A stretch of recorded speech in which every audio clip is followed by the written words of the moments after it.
Say again, please. Houston, we have a problem. This. Give me all you got! Listen, Give me all you got! swear me and my brother. I can tell you I don't have money, but what I do have are a very particular set of skills. Right now! I want to talk! You kill him! You kill yourself, you motherfucker! Give me back my son! Help! I didn't kill my wife! I don't care! Hello and welcome to Stand and Watch, the best and only dad movie podcast you're ever going to listen to, because we killed all the other ones. They are dead.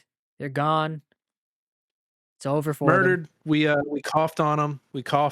And they've passed out and just never woke up.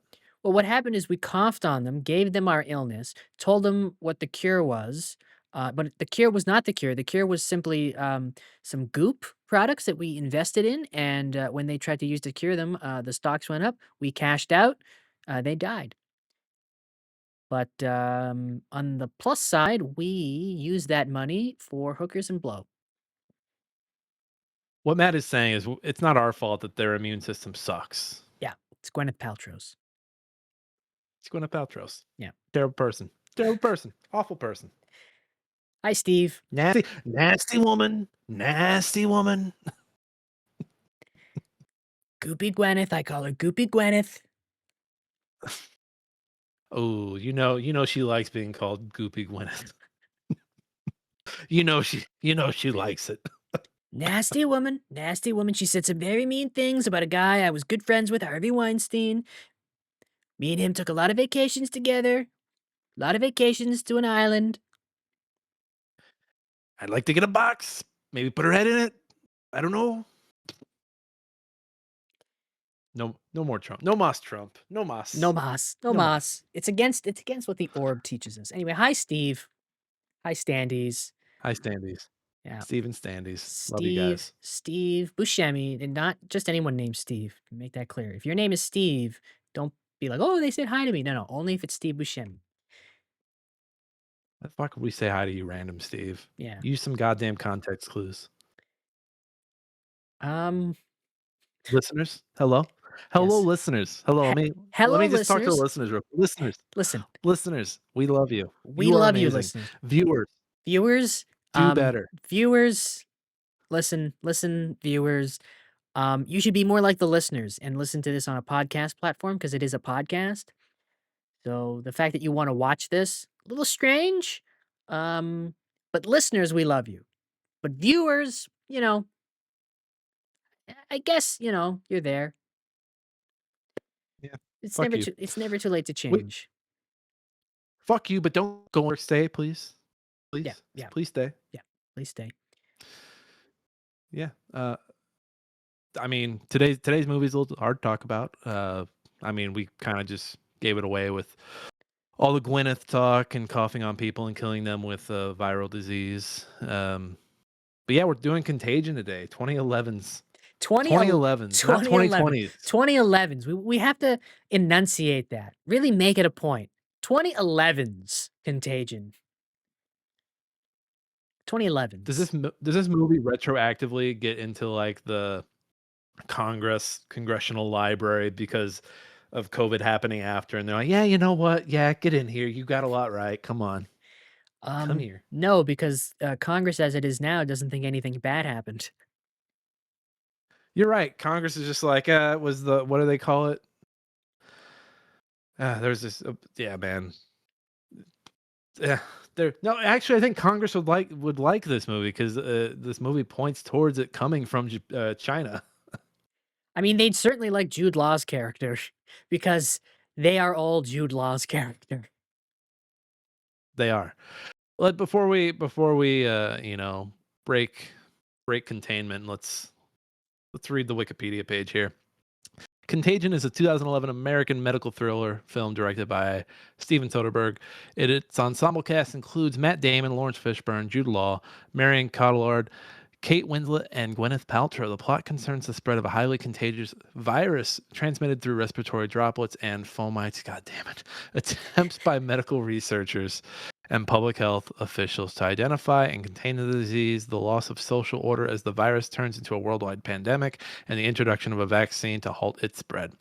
To follow several interacting plot lines, the film makes use of the multi-narrative hyperlink cinema style popularized in several of Soderbergh's films. The film was inspired by real-life outbreaks such as the 2002 through 2004 SARS outbreak and the 2009 flu pandemic.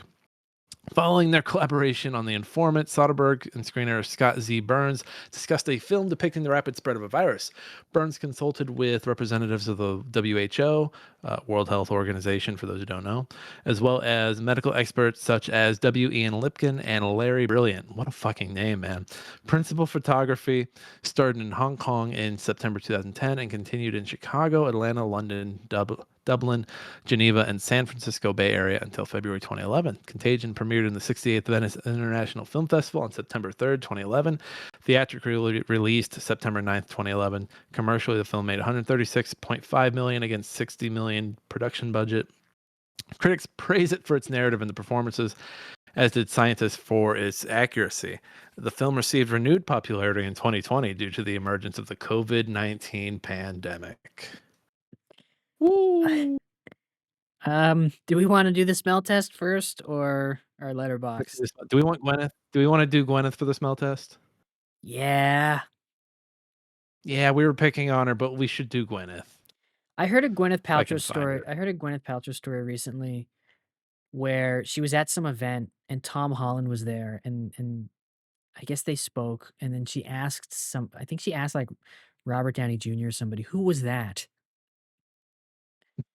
And he goes, "That was There Tom was Holland. You've made 3 movies with him." She was doing an interview on the press junket for Marty Supreme, and apparently she thought that uh, Timothy Chalamet really had acne scars, like had really bad acne scars, and was going to give him like, I guess, goop advice for his acne scars. Which is just like, God damn it, you're trying to sell him goop on the set of Marty Supreme. God damn it. And he didn't have acne scars. It was part of the makeup. But Jesus Christ. Like, I want to like Gwyneth Paltrow, but every story I hear is like, nope, nope. I like to imagine Maybe she it's didn't good know. that I she, like to imagine she didn't know that was Timothy Chalamet, who she just made a movie with. She was, she was like, "Oh, who's this young guy I can sell goop to?" let's see. I actually, you know what? Given even with all the stories, I'm not seeing anything on the negative part here. Personal life, relationships and marriages, ski crash lawsuit. I remember watching that. Uh I'll have to do somebody else. She passes the smell test. Hmm. She's like the opposite of who just got a standing ovation at the Golden Globes the other night. Was that I don't know. I didn't Aaron watch. Brock Aaron Brockovich? Oh, Julia Julia Roberts. Roberts. Julia Roberts. Yeah, like Julia Roberts, you hear all these amazing things, but she's actually not a great person. Maybe Gwyneth Paltrow's like the opposite of Julia Roberts. She's like, you hear all these terrible things, but actually she's actually kind of chill. I mean, I wouldn't say I hear terrible things about Gwyneth Paltrow. It's just that Goop is a sham. That she's Do we want to do hawking her wares. Hey, if I sell you this starter kit, you can sell Gloop, and then you can sell this starter kit to 2 people under Yeah. you. And she doesn't know people she's in movies with, which I don't know. I guess it's just kind of You know, funny. when you've been in a lot of movies, I guess maybe Goop's got some bad side effects. You want to do Jude Law? Yeah, sure. I don't know if he's a Boy Scout or not. Let's see here. Man, again, nothing. Activism, philanthropy, real-time movie, music, modeling. Okay. Do we have to do I Matt think Damon? We have to do Matt Damon. I think we have to do Matt Damon. I think actors have PR people going through and cleaning up their Wikipedias these days, because it used to be you could find controversial tabs everywhere. Political and social views. Ooh, here we go. Hello. Here we go. While discussing the Iraq War on Hardball with Chris Matthews, why would your agent put you up to that? Why? In December 2006, Damon expressed concerns about inequities across socioeconomic classes with regard to who is tasked with the responsibility of fighting wars. In an interview with the Sunday Herald in January 2003, Damon expressed his support for gun control with, "I actually hate guns. They freak me out." Is that an actual I, quote? Is that what it says? yeah, I tried to do his voice for it. What? No. Supported the Democratic Party, expressed disappointment over the policies of President Barack Obama. He had a working relationship with Obama administration, primarily due to his friendship with Jason Furman, former Harvard roommate who became chairman of the council. Uh-oh. Oh, wait. Uh-oh. Okay. In August 2021, Damon sparked controversy. Here it is. After saying in an interview with the Sunday Times that he had only months ago stopped using the word F slur. Only months ago. Actually, he's like, actually, I just used it yesterday.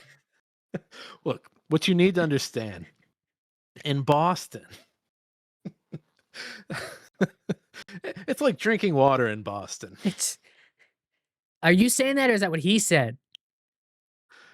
I wish that's what he said. What you need to understand is saying that word in Boston is like drinking water to them. I mean, you're not wrong. Saying that it was commonly used when I was a kid with a different application. He's not wrong. This came after an incident in which he's basically explaining the South Park episode in this interview. An incident in which his daughter left the table due to his usage of the word and wrote a very long, beautiful treatise on how that word is dangerous. Oh my God. If my kid left the table and wrote me a letter about the word, I don't know. He denied ever using the word F slur, but longer in his personal life and or the word F slur. Okay. Well, here's the thing. Matt Damon, if you were saying F slur short version, you were saying F slur long version, man. Come on. Come on. But he grew up in Boston. He grew up in, again, it's not an excuse. But again, But if there was an excuse, that's it, right? that's it. I explained that the word was used constantly and casually and was even a line of dialogue in a movie of mine as recently as 2003. To add my admiration and pride, she was extremely articulate about the extent to which the word would have been painful to someone in the LGBTQ plus community. Regardless of how culturally normalized it was, not only agreed with her, but thrilled at her passion, values, and desire for social justice. I mean, that's a sweet moment where I'll it's a say weird moment. It's a weird moment. Maybe this is one of those things that you don't say out in the I'll open. say he passes the smell test. He passes the smell test, but what a weird. Yeah, he shouldn't have shared that, but I think he's okay. I like Matt Damon. Look, I stopped saying the word yesterday. Leave me alone. Have you ever seen that interview he's doing? I think it was around the time of Elysium. He was at something for like I don't know, some teachers were like on strike or whatever. I guess his mom's a teacher, and he was there like supporting them. And some guy was like interviewing him and his mom, and they're like, "What? Why should teach? Why do the teachers want more money or whatever? Why do they? Why do they think they deserve more money?" And I think the camera guy like interjected, with like, "But what about teachers who aren't good at their job or whatever?" And Matt Damon shot back, "Well, you could be a shitty cameraman. I don't know."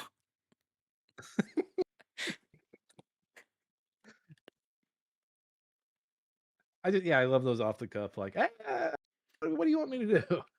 Because I agree, there are shitty teachers out there, but I still think that even the shitty teachers should be Yeah, paid more. right. But I don't know. That clip that clip has popped up on my timeline, every now and then. I'm just like, I like this guy. If there was like name a celebrity you'd like want to like get a drink with, I think Matt Damon and Ben Affleck would be near the top of my list. Yeah, and you just watched their new movie. I did. I might go watch that tomorrow. I might pull that up on the old Netflix, It's pretty good. the old Natty Flicks. Pretty I mean, good. it's good. They're the most consistent. Are they the new Pacino they're the new Pacino and De Niro, right? I don't think so because when Pacino and De Niro teamed, there was like an event. It was like, oh, they never right. When I feel like when they're in a movie, it's like back in the old days when you were like, "Oh, did you hear this,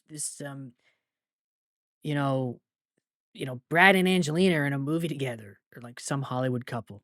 They're a Hollywood couple, right? I consider them a Hollywood couple. Well, because they do enough stuff alone that now when they get back together, you're excited. You're like, yeah, What else yeah, is let's they do what else this. they did Air together. Is They that did it? Air. Is that it? Is it just Oh, they did The Last Duel together. That was a couple years Were they in ago. I didn't know he was I didn't know that, I knew Matt Damon was in The Last Duel. I didn't know that, Yeah, Ben Affleck is in he it. That's a he good brought movie. he brought Ben with him. Yeah, I need to watch The Last Duel. it's I a good do like movie. Ridley Scott. It's a good movie. People were weird about it, but alright. Hey, he passed the smell test. We wanna do our letterbox reviews real quick? Yes, I had mine up. I lost it. Oh, I got it. Okay, my review comes to us from Jim Cummings, who is a patron saint of Letterbox. Praise be. Gave this Praise be movie to thee. gave this movie 5 stars and wrote, "Yeah, I mean, yeah, Yeah, uh-huh. Yeah, yeah, yeah. yeah." I've got mine from Megan, who is a professional letterboxer. Professional letterboxer, good for her. 3 stars and a heart, and said, "Let's all blame Gwyneth Paltrow." I'm okay with Yeah, that. let's do that. Let's Gwyneth. Oh, one day, right to the moon, right to the moon, Gwyneth. This movie gets right into it. She dies within 5 minutes. It's crazy how fast she dies Yeah. because she's on the phone with her lover, gets home, starts coughing, dies. And I missed the kid dying. Did the kid die off screen? No, the kid I'm pretty sure, like, when he rushes home and the kid's, like, in bed after a seizure, he's dead. Like, he's dead. Dead, dead. Okay. Yeah, everyone's wham bam, thank you, ma'am. Everyone's out. And I mean, they pretty early cut into Gwyneth, like her head and like look at her brains, Yeah. and it's a mess in there. As soon as the 2 guys see her brain, they're like, "You gotta call." He's like, "Who do I call?" "You call everybody."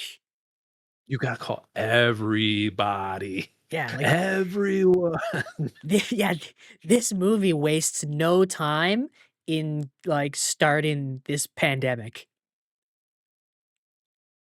And I mean, that's kind of I don't know where you were in the early days of COVID, but I remember like the build up to COVID, like it's in China, it's in China, it's not going to get over here. Oh, hey, it's in, I think the first place was Seattle or something. Oh, hey, it's in Seattle. Oh, hey, and then just like the snap of a finger, like within like 2 weeks, everything had shut down. Yeah. This movie it opens with Gwyneth Paltrow on the phone, like, at an airport or whatever. She's already feeling ill. I think it lingers on, like, a shot of, like, some peanuts that she may have been snacking on in her glass, and then, like, the waiter is sick, and the waiter gets someone else sick, and then boom, 5 minutes in, she's dead. Everybody's dead. And this movie does a really good job of making you just paranoid of everything and everyone. Yeah, there's a lot of especially once things ramp up, there's a lot of lingering shots of just objects, like And common objects that you touch, I cups and remember glasses and cutlery and doorknobs.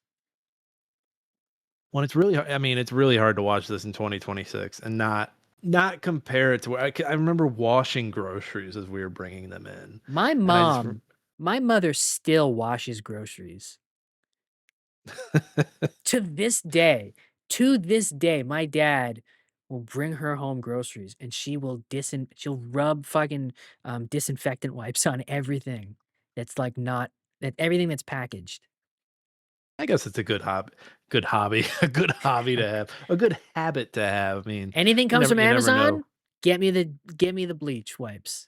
Yeah, Wipe, wipe, wipe, wipe, wipe. everything. And I mean, it also does a really good job of capturing the isolation. Like once you're like, nope, we're not going out. We're locked down. We're bared down.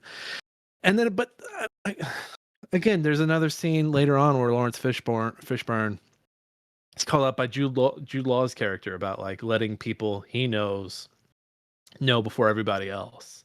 It's like, yeah, man, that was another big thing with like the CDC and everything, and you had the politicians going to like their secret parties. Yeah, It's like, god damn, what like this is another crystal ball movie. This is another time traveler movie. it is. Network was written by a time traveler, and this movie was written by a time traveler. 2 movies on the wheel written by time travelers. Um, Well, and this movie's also not afraid to like bring characters into the fold and then just like, oh hey, like 30 minutes later, 40 minutes later, we're killing this character. So yeah, say goodbye. Kate Winslet shows up in this movie, and she's like a main character. Like, for the first half of this movie, like, it's Matt Damon, Lawrence Fishburne, Kate Winslet. It's those 3 that you're hopping between, right? They're the stories. Kate Winslet is, like, tracking, like, where the virus went and who could have been infected and whatever, and then she gets sick. She there's just you don't see it happen. She just there's just it cuts to her, and she wakes up in her hotel room, and she's sick. And then 30 minutes later, she's in a body bag. This is I will say this is a tougher watch after having gone through everything. Did you catch COVID in the heat of everything? And I did not. I've never had I it. did. I think I'm Matt Damon. I think I'm immune. The amount of I don't know, man. I've been to conventions, I've been to wrestling events, I go to the movies like twice a month at least. I haven't And this caught was all in 2020. He's talking about he did all this while everyone else was dying. no, but like even in 2020, like I remember like went into a packed theater to see Spider-Man No Way Home. Like I did things. I've never gotten it. So I think I'm immune. It's the only explanation. I re I Statistically, I remember, should so have I gotten it. you should have. I'm mad that you didn't. Yeah. I'm Matt Damon. I'm immune. Matt Damon in his movie is immune. He's like the only one. I caught it Thanksgiving 2020 American Thanksgiving 2020, like, right after. Like, you know, we did what everyone did. We went home and saw family, drove back up to Chicago, and we had a newborn. So, he was, like, 4 or 5 months old at that point, and I just remember first night couldn't sleep. No, first night could sleep. Like I basically slept for like 15 hours. Like I was shivering, I was hot, but I was also cold. My back was starting to hurt. And then the day after that, I woke up and I couldn't get comfortable. There was like this unbearable pain in my lower back. I felt like I had like fluid in my lungs constantly, Ooh. and I had to take a shower like every 15 minutes, or not 15 minutes, every like hour I was taking a shower to try and get some kind of comfort. And it went on like this for a week. And I was like, there was a moment where I was like, am I gonna fucking die, dude? Am I fucking dying? It I was scary. listen, I haven't had it. I'm pretty good about staying because, I hate people and I always have, so I just always naturally stayed away from people even when I'm near them. But like I haven't had it. I've never had it. I'm pretty good at keeping healthy. I I coughed in the middle of this movie and I briefly thought, is this it? Is this it for me? What is Did it this? finally get me? Am I going to die? I don't know, man. This you know how they say Jaws will make you afraid of the water? Yeah. This movie will make you afraid of everything. Yeah. And the rioting and everything that went on, it wasn't quite at that level. At least not here in the States. There weren't people like looting stores. I mean, we had everything going on with the George Floyd situation here in America, and then you had people looting, and I'm not saying that's associated with Black Lives Matter or anything, but that was like the one time you saw like people disrupting things and like taking advantage of a situation to go rob a place. But otherwise, you saw people hoarding toilet paper. That was like the extent to which I saw it, and a lot of people in my life saw it. But yeah, man, even though it wasn't like it how it was happening when they're in the parking lot and Matt Damon's got to shoo off some people from breaking into his car. I was still like, yeah, Yeah. you know what? Like we were like on the cusp of that, weren't we? Yeah, yeah, probably. I think if COVID had happened before there was DoorDash, that would have happened. That I and then think I mean, oh man, I remember watching the news and like you just watch to see the number rise every day. I remember the New York Times, once we hit 1,000 dead in America, the New York Times front page was just 1,000 names on it. yeah, there's a scene where there's a couple of scenes in this where they're talking about the numbers, and every time they do, it goes up and up, and then it finally by like the midway point in the movie, Lawrence Fishburne just is like 1 in 12 people are gonna get it. And I mean, the movie also, really like Lawrence's parts in this because they explore like, okay, like how, and the movie they end up doing like draft style birthday drawings, right? Okay, everyone Yeah. born on this date gets the vaccine. But it does explore a little bit like, okay, like, the people the CDC and the people in charge, like, how are they dictating who gets this medicine? Are they having like are their family members at an unfair advantage? And I remember that was the thing when, they started announcing that we had a vaccine, like, all right, hey, we're gonna get the old folks. And I remember people listening to people talking, they're like, the old folks, they're gonna fucking die. Fuck them. Give it to the young and the healthy who need to get the economy going. And Well, yeah, even man. even when in the movie when they're giving out those vaccines, like, they give Lawrence Fishburne, like, his own little, like, "Here are your vaccines," that they just give him, right? Regardless Mhm. of anything, just because he's an important person, so they have their own supply. I mean, earlier in the movie, when Kate Winslet gets sick, Lawrence Fishburne is like, "Okay, let's extract her out of there, let's get her on the plane," with, like and Bryan Cranston comes in, he's like, "No, that plane, we're using that plane for a congressman. He took it. He's more important." Yeah, and it just you felt that during COVID, especially when you had the assholes hopping on the video to sing Imagine to you. You felt that fucking shit. You're like, "Oh," like, I remember there's a video of Will Smith crying in his fucking mansion, and I just wanted to fucking punch his fucking face in. I was like, "Are you fucking kidding me, dude?" Oh. Matt Damon wasn't in that video, was he? I don't think he was. I don't Okay, think he good, was. good. We can still say we like Matt Damon. Will Ferrell was in it, and I remember that was the moment that I lost all respect for him. I was like, "No, we're done, Will. We're done, William." Oh, I really like the moment in this when after, like, Gwyneth Paltrow dies, Matt Damon is just so confused and can't process it. And the doctor can't really tell him anything because, like, she's patient 0. They don't know what the hell happened to her. So he's just listing things that could have happened. She has a seizure and just dies. He's like, "What are you talking about? I just talked to her. We just had dinner yesterday." She's like, "Yeah, yeah, yeah." And the doctor's trying to, like, talk to him about it. She could have had this. It could, we're not really sure. Um, she could have contracted this. And then he throws out herpes at one point, and Matt Damon's like, "She didn't have herpes. What the fuck are you talking about?" Well, I also love when they tell him that she had a layover later on, he immediately knows, like, "Oh, in Chicago?" Yeah. And he's like, "Fuck. You need to check on this fucking guy." Fuck. Yeah, he immediately knows that she was cheating on him. He's like, "Is that guy sick? Is that guy sick?" He better fucking be dead, I'll tell you Yeah, what. he's like, "Did he give it to her? Did he give it to her?" Was it Yeah, and I do love that he's immediately, like, like, he's aware she's cheating, but he's defending it. He's like, "Was it him? Did he give it?" I love that everyone's mind is, like, trying to find where the virus is at, and it's always a place of, like, blame. It's never a place of, like, just discovery and, like, "Alright, now that we know where it's from, let's take care of this." It's like, "Did he fucking give it to her?" Yeah. Oh, Good movie. yeah, It's a hard watch. I'd probably never watch it again. yeah. It is a yeah. It is good though, and it's you know what? Good length too. I think it's like an hour 45.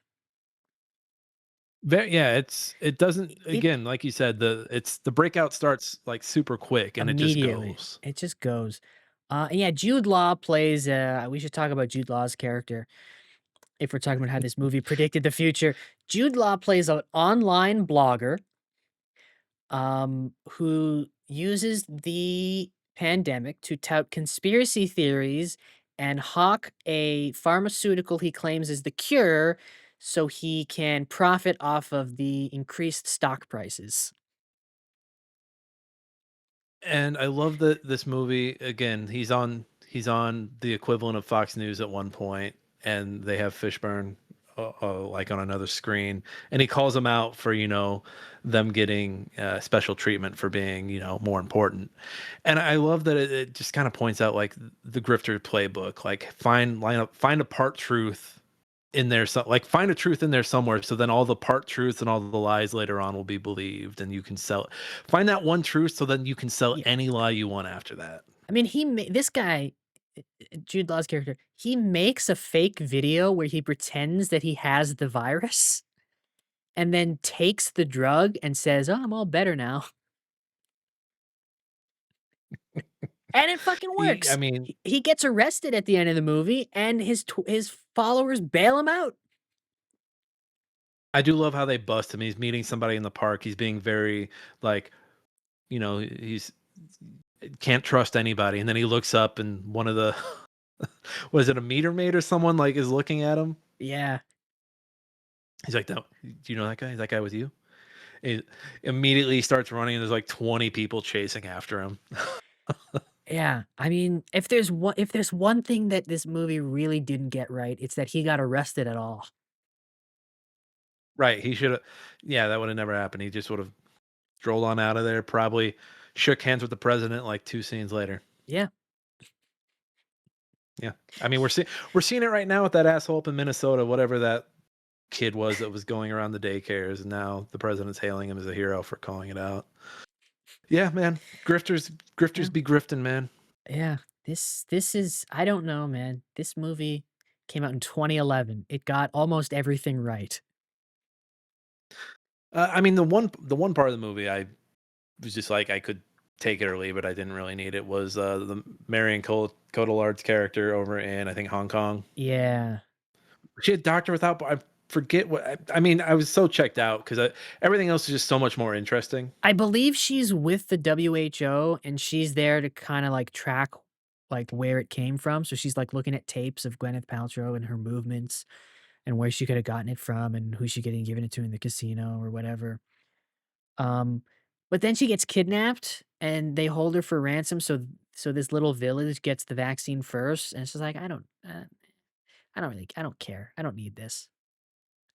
Yeah, it just felt like a repeated beat because you've already got so much of the well, who's more important? Who should get this medicine first? You've got it everywhere else. I didn't need it in another spot. Yeah, and it just again, this movie, it's an hour and 45, and I would have rather had a little more time with Matt Damon or Kate Blanchett.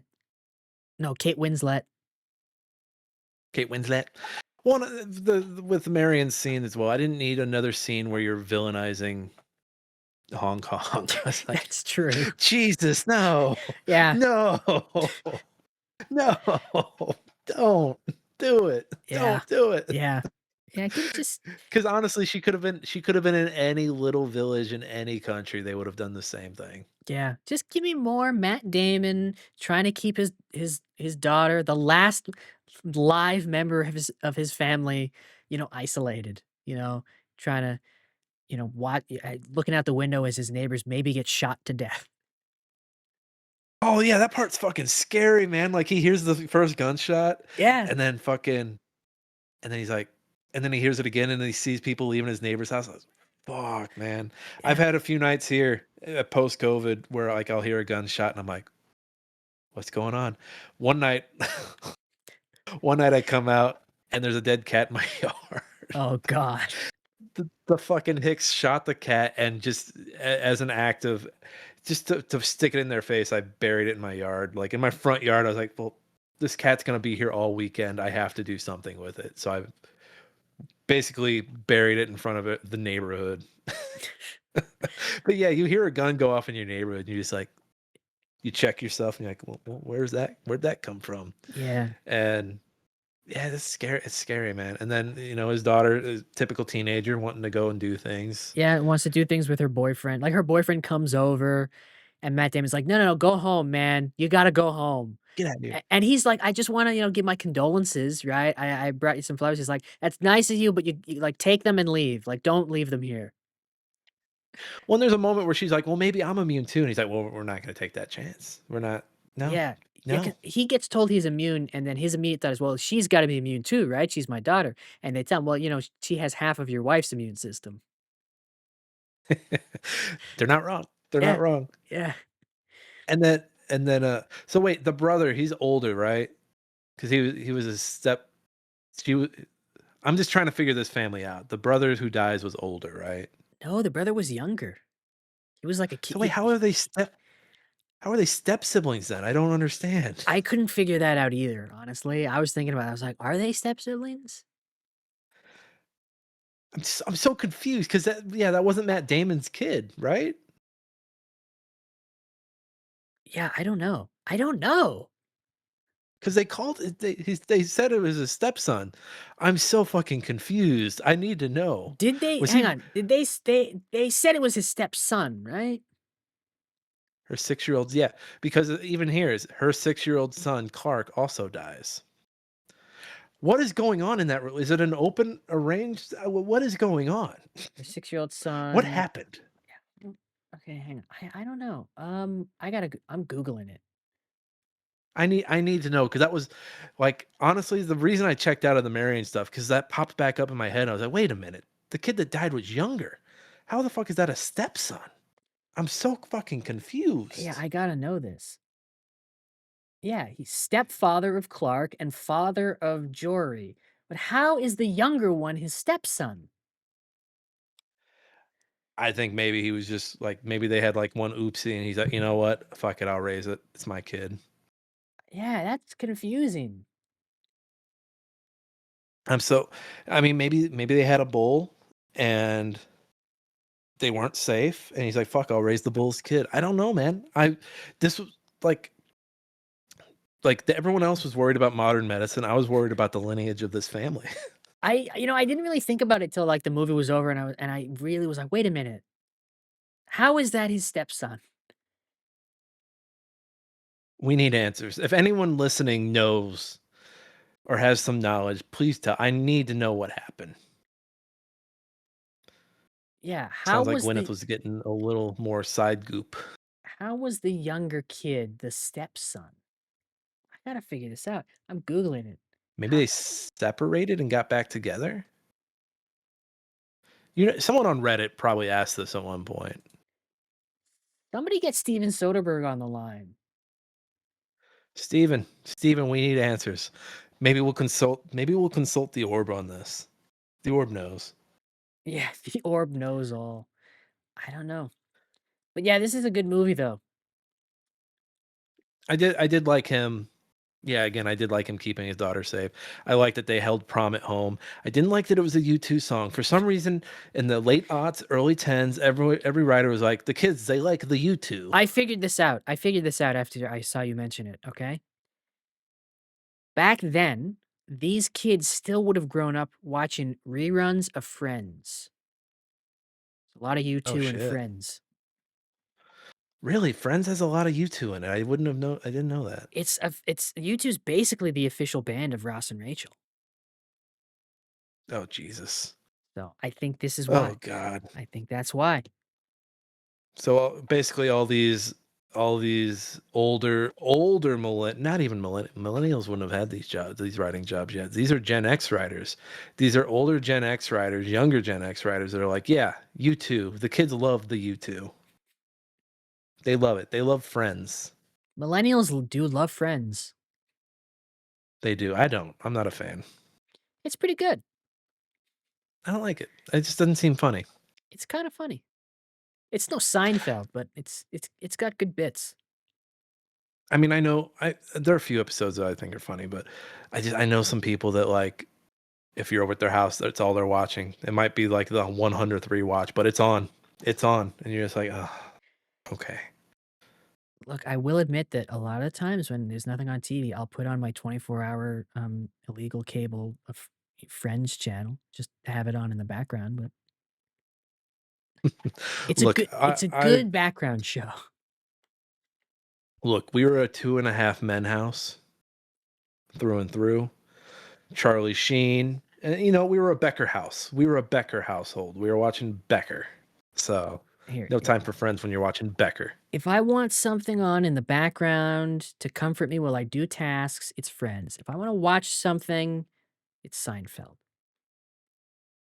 I mean, if you know what my background task show is, it's Psych. It's always been Psych. It'll always be Psych. No, I can't if Psych is on, I'm watching it. I can't have that in the background. I do it both ways. I do it both ways. You know what? No, I lied. Always Sunny is probably my like. I have something to do, but let me put a background noise on. Always Sunny. Boom. But yeah, so you're right. Psych. I gotta watch it. I gotta see what Guy Buttersnaps is up to. Anything else on Contagion? Um, there's a scene where Elliot Gould's character is in a restaurant, and he's like a scientist who's, like, studying this virus, and he's just staring at everybody in the restaurant, and there's just close-ups of people drinking, like, out of their glasses, and the glasses, like, going to waiters and not being cleaned properly, and people, like, sharing food,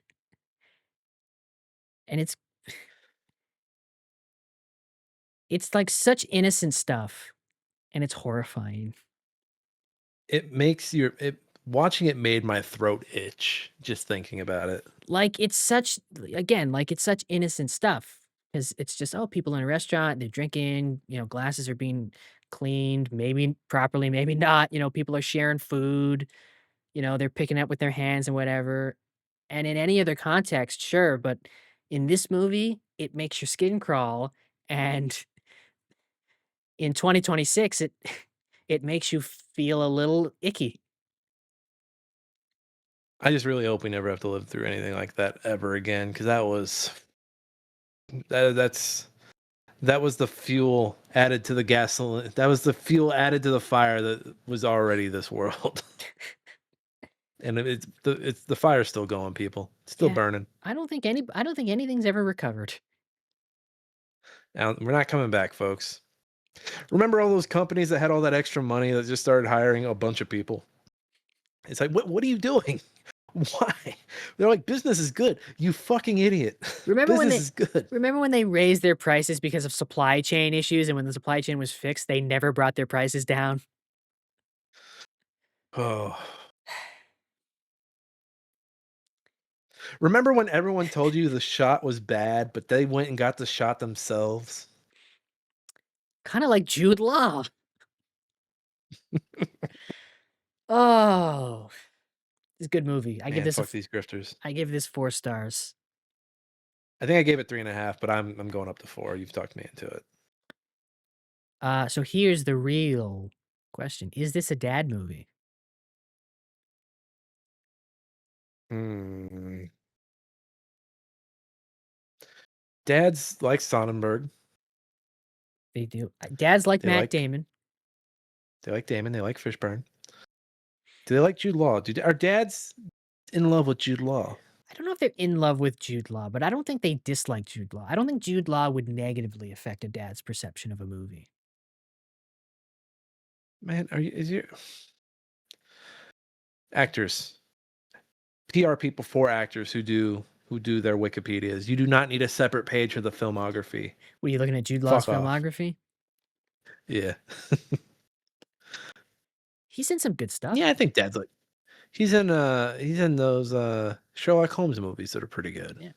Again, I don't know if dads would be like, hell yeah, Jude Law or anything, but I don't think his appearance would negatively affect like they're not gonna be like, oh, Jude Law, don't like him. Right.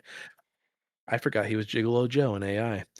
Uh I still think because I mean, not every dad is an anti-vaxxer, but I think a lot of dads are anti-vaxxers. I think there's more anti-vaxxer dads than there are vaxxer dads. You think so? I think there are more anti-vaxxer dads because it all goes back to that plain thought. Dads don't like doctors. They don't like to see doctors. They just what I don't need to go tell the man. I don't need the man to tell me I'm sick and then give me a bill. It stems from that. I think the number one thing lowering this movie's dad score is that because of how interconnected it is in terms of jumping around different plot lines, a dad cannot fall asleep for 15 minutes and wake up and right, they'll be like, "Who's this again? What's going on? What did I miss for this guy?" I think that lowers it. I think dads are really gonna be more invested in Matt Damon than anyone else Because he's dead. because They see themselves in Matt Damon. he's a dad. I think he's a very good everyman in this movie. He's even got kinda schlubby hair. It's all messy all the time. Um, what lifts this movie up as a dad movie is it does have a dead wife. Yes. The number one thing dads are gonna love about this movie is that it is mostly about people who are competent at their jobs. They'll like that. I think I will ping it some points for the confusing stepson. Yep, yep, I think dads will pick up on that. I think I think, I do think dads like a movie that's just filled with actors. They're like, "Oh, it's that someone pops up and they're like, "Oh, it's Elliot Gould. Okay, he's in it for 4 minutes," you know? Never mind. Because the girl is Gwyneth's daughter, right? Yeah. Never mind. I was gonna say maybe she had a different mom, but nope. Nope. Mystery remains. 70. I think I this lands think at 70. 70, maybe 75. Yeah, I'll meet you at 75. Yeah. We forgot to mention the bat at the end. The bat Oh, drops a yes, the movie ends, with a flashback to and this movie has, like, all through the movie will be, like, day 1 or, day 72 or whatever. The movie starts on day 2. Like, it opens and it's just, like, day 2, right. and then at the very end, it flashes back to day 1, and it shows you exactly what happened. It was a bat who whose tree was demolished by Gwyneth Paltrow's company, and it dropped a banana into a pig pen in a slaughterhouse. The pig was slaughtered, sent to a chef, who then did not wash his hands after handling the pig, then shook Gwyneth Paltrow's hands. Again, the bat thing came. Did the bat thing was the bat thing an actual thing for COVID, or like did somebody in the government watch Contagion to like try and study up?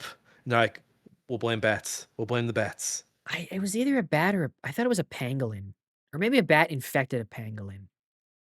because it was apparently like a wet market, right? Like people eating bats is what the story was. That's what the story was, but I thought it was a bat had infected a pangolin. That's what I was What's a pangolin? Yeah, I don't know. It looks like an anteater kind of, or an armadillo type. I don't know. It's a confusing name because I thought for a minute you said penguin. I was like, wait. Those things aren't even in the same atmosphere Pan, or in the pan, same. pangolin. It is. Yeah, it looks like a little. It looks like a little armadillo type thing. It looks like a cross between an armadillo and like a marmot. Well, just the fact that it was a bat, kind of fucking crazy. And I imagine that came in the research that the writer did when he was talking to WHO people, and they're like, "Yeah, it'll probably come from bats." After I finished this movie, um, I put on Seinfeld, and the episode that was on was the one where Jerry's in Poppy's restaurant, and he goes to the bathroom, and Poppy's in there, or he comes out of the stall, and then he doesn't wash his hands, Mhm. and so right, he's like he tells Jerry, "I'm gonna cook you and my daughter a very I'm gonna like cook your meal personally," and he leaves without washing his hands, and Jerry just looks like shocked and disgusted, and comes out of the bathroom all like shell shocked. And then he's just watching Poppy handling this pizza dough, and the pizza comes, and Jerry's just like, "Mm, mm, not gonna try any." Wouldn't the oven kill all that though? I don't know, would you trust it? It's just funny that that episode was on after I watched this Yeah. movie. Yeah. How many times did you wash your hands after watching this movie? I washed my hands immediately after watching this movie, and I didn't touch a damn thing. I sat in my chair in my bedroom. I watched this movie. It ended, and I went to wash my hands immediately afterwards. I mean, it's a movie that got a lot right. Yeah. and I hope we never have to experience it again. Honestly, I kind But of want even to. I want to go buy some Purell just talking about this movie. straight up drink it. I'm reminded of the Curb episode where they're doing the they're doing the fake funeral for oh, what's his name? They Uh, did the doc for him. oh, Albert Brooks. Yeah, they're doing the fake funeral for Albert Brooks, and in the middle of it, they find out that he's hoarding Perel. Great episode. Uh, um, but for a movie that got everything right, there are some people out there who think it got some stuff wrong, and we Yes. call those people IMDb negative Nancy's, goofballs. They have many names, uh, but they don't have much sense because they can't get enjoyment out of a movie. And instead of enjoying it, they hop online and complain about some little nitpicky detail. I've got mine up here. When Dr. Lenora Orantes is watching CNN in the airport waiting room on her way to Hong Kong, it appears as though she is paying rapt attention to the TV, but actually she is viewing a still image, not a moving video. What a weirdly worded thing that nobody had to write and nobody should ever have to read. I got one here, and this one bugs me because it has 146 upvotes and only 17 downvotes. So I'm calling out not just the idiot who wrote this, but also the idiots who thought this was a helpful note. When Alan Crumweed, that's Jude Law's grifter character, is explaining what an R naught of 2 means on television, he claims that the number of cases daily will progress 2, 4, 16, 256, 65,536, and so on.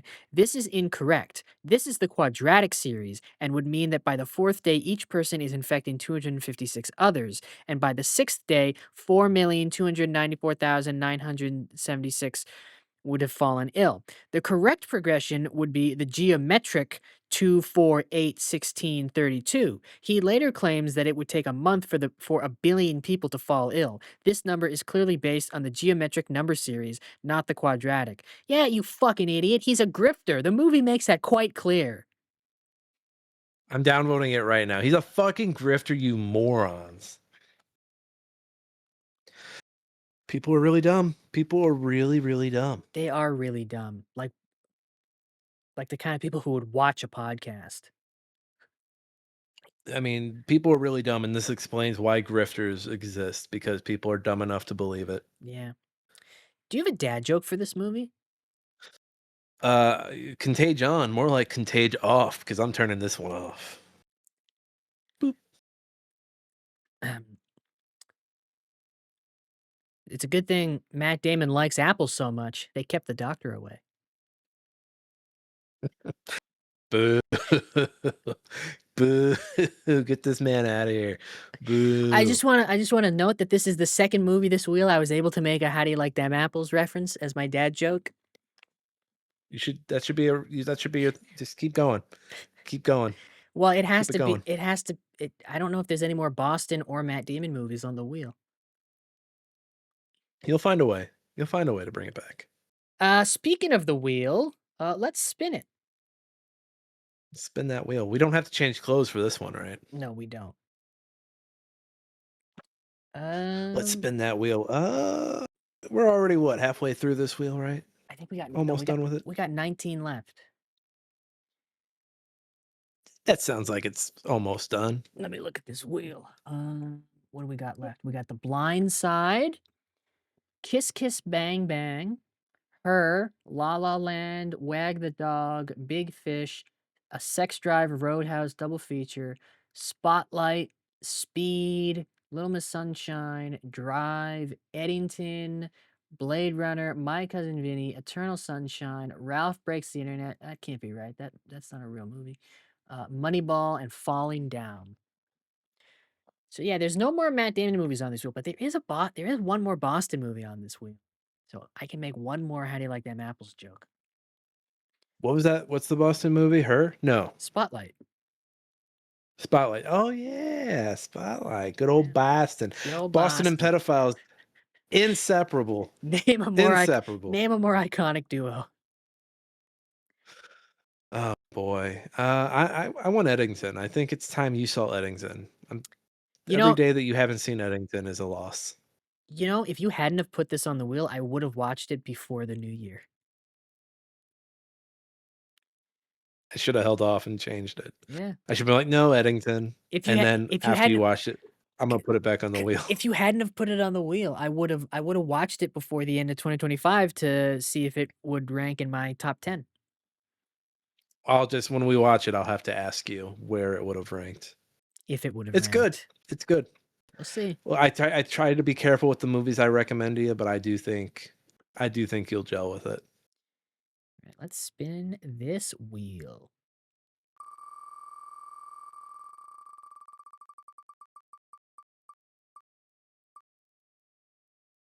Oh no. Oh no. What is it? It's The Blind Side. No! Jesus Christ. We go from a movie that got everything right to a movie that got everything wrong. You put it on the wheel. You did it to us. This is your fault. This is your fault.